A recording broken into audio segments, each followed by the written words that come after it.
Hello everybody! It's that time of year again. RWBY is back with the highly anticipated RWBY Volume 3! A quick note before we proceed. I know we are all super excited about the new episodes, but this year there will be more of a gap between subscriber and ad-supported viewers. So please be mindful of spoilers when posting in the older videos comment sections, because some people might not have seen what you've already seen yet. With that out of the way, let's begin. We start this volume with the calm, serene sights and sounds of fall, leading us to RWBY visiting her mother's grave. Hey, Mom. RWBY is having a heartwarming conversation with her long-past mother, setting the tone in more ways than just one, dealing me a 1-2 punch to the feels. Not only with what RWBY is saying, but the symbolism as well. The symbolism at hand is the season of fall. Sorry, I know it's early in the show to be getting in deep, but I'm diving right in. In many literary works, autumn symbolizes an end to things, but it also symbolizes letting go. I believe this symbolism is in place to show us, one, that RWBY accepts her mother's passing, and two, is not obsessed by it the way her sister Yang is. But fall does not only symbolize that, it also symbolizes change. Now, that might mean that RWBY herself has already changed in the last 2 volumes, or will change during this volume. Like mother, like daughter. Whoa, we went a little too deep there too soon. I'm sorry, but I couldn't ignore what I saw there. Now, on top of all this, we get to see Zwei for the first time this volume, and RWBY's dad for the first time ever, discounting the opening sequence, who, according to RWBY, is taking on missions again while still teaching at Signal. All in all, it's a very touching scene, ending off with a nice Easter egg tribute to Monty Hume.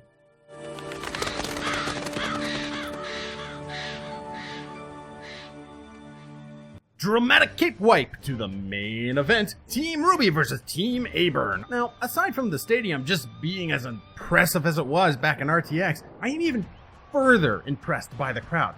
Look at them! No longer is the background filled out with cutout silhouettes or the same 5 generic character models.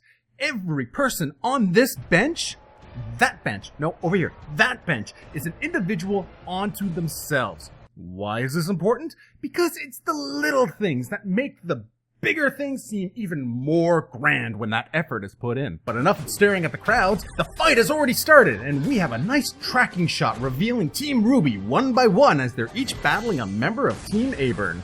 With the play-by-play coming to us by Professor Port and Dr. Oobleck. Welcome to the Vytal Festival Tournament! During their commentary, the time is taken to give us several wide shots of the arena with some epic guitar music in the background, just to show how grand this festival really is in the scope of things.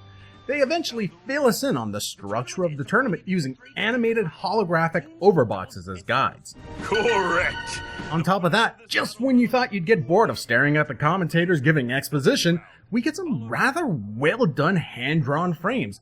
On a technical note, I think the rotoscoping here is done very well, keeping the 3D screen in place while the different still frames pan or zoom. And also, on a story note, this again helps to show how grand and epic the Vytal Festival is by showing us that everyone from all different parts of the world is watching, from the minstrel distilleries to the Atlas living rooms, vacuole clubs, and even Remnant Australia. Back to the fight, and we have Blake versus Reese. And she's using a hoverboard gun? What really can I say? That's like probably the most awesome weapon in the world. And it also puts all other hoverboards to shame. I bet it could even work on water. Oh yeah, here we go with some Yang-tastic action with Yang versus Arslan, trading blows of Dragon Ball Z proportions. Then RWBY takes on Nadir with an ice dust snipe who looks like he's about to cry. Then Bolin, who thinks he has the drop on RWBY, gets drop kick lift by Weiss. Now at this point, RWBY and Weiss are attacking Bolin 2-on-1. Weiss's attacks looking pretty similar to what they have before, but RWBY's airborne spinning attack reminds me of something out of like Star Wars with Yoda's Form 4 lightsaber fighting style. It's nice to see that Monty's anti-upskirt technology is still in place here to kind of keep things a little bit tasteful. It's a combat skirt. Yeah. And while I'm showing Twitter pictures, Casey Lee Williams has also confirmed for this scene the song she is singing right now is called It's My Turn, just so you know. Weiss has taken on 2 on her own, and it looks like she's been training with the king of all cosmos.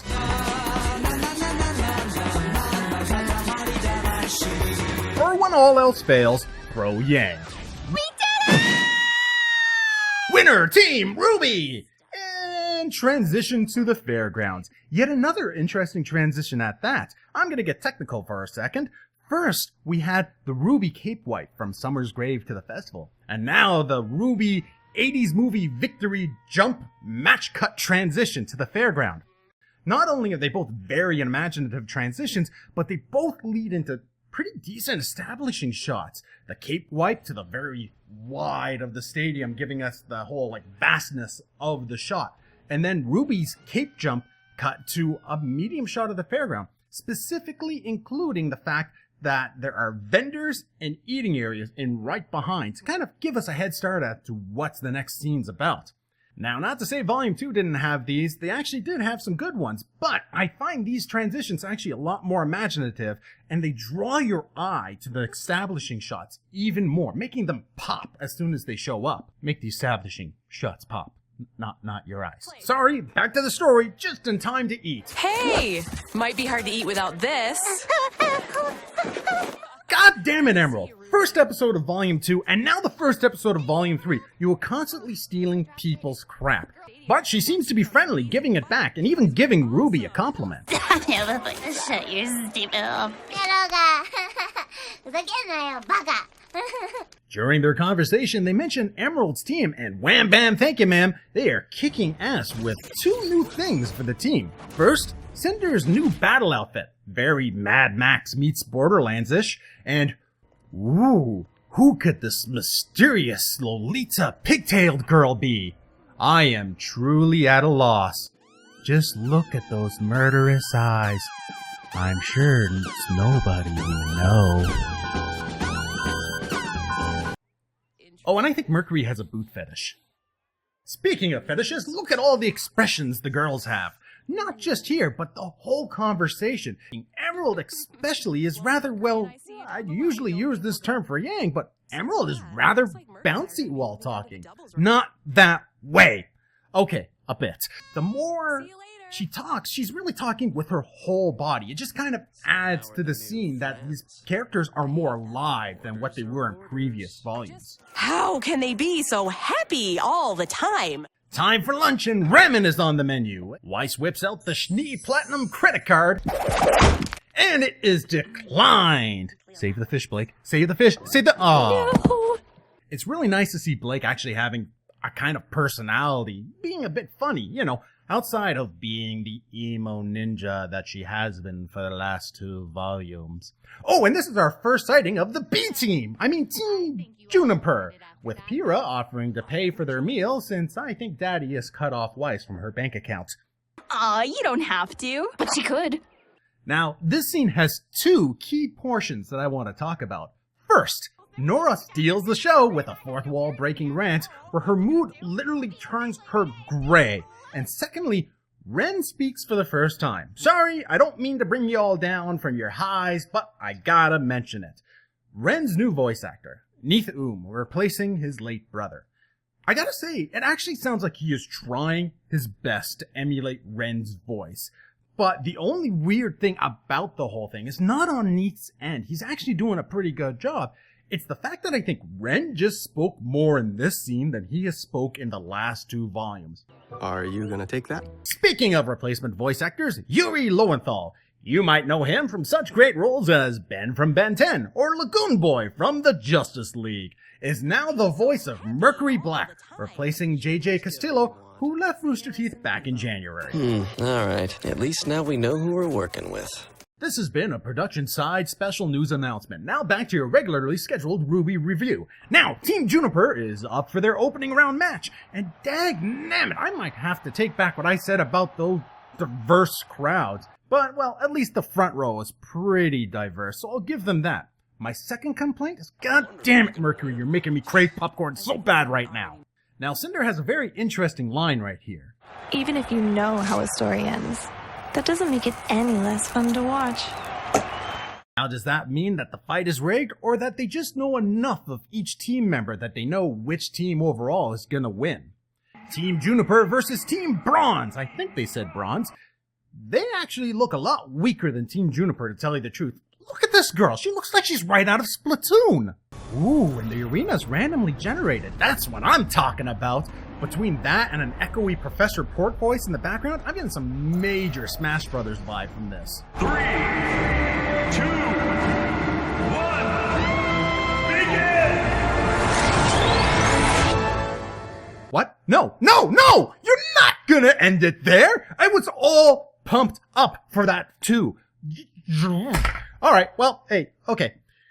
They've done very well to hook me for the next episode. The episode ending like that, I'm definitely gonna watch episode 2. And, well, the episode actually doesn't end right there. The episode actually ends with the opening song, much like the first episode of Volume 2. Now, I talked about the opening song back in my What to Expect video that I did last week, so go ahead and check that out for more in-depth analysis. But my quick TLDR is that I think it is freaking metal. My conclusion? Improvements all around. Better action, better animation, better editing, and shot composition. I catch myself paying attention to the background details more than I ever did before. And even though we are missing some familiar voices, we have new talent to fill those holes that are doing just as well as the previous voice actors. Either way, RWBY is still RWBY. I've enjoyed it now better, if not more, for at least this episode. I hope they can keep this momentum going. That's it for me. If you like this review, please like and subscribe. Really, subscribe. I am so close to 2,000 subs right now, I can just taste it. And also, this is all just my opinion. I'm not an expert. I don't know anything that you guys don't know. But if you do know something I don't know, feel free to leave a comment below. Or, hey, if you even just feel like debating something, feel free to leave a comment below. And until next time, good night, everybody!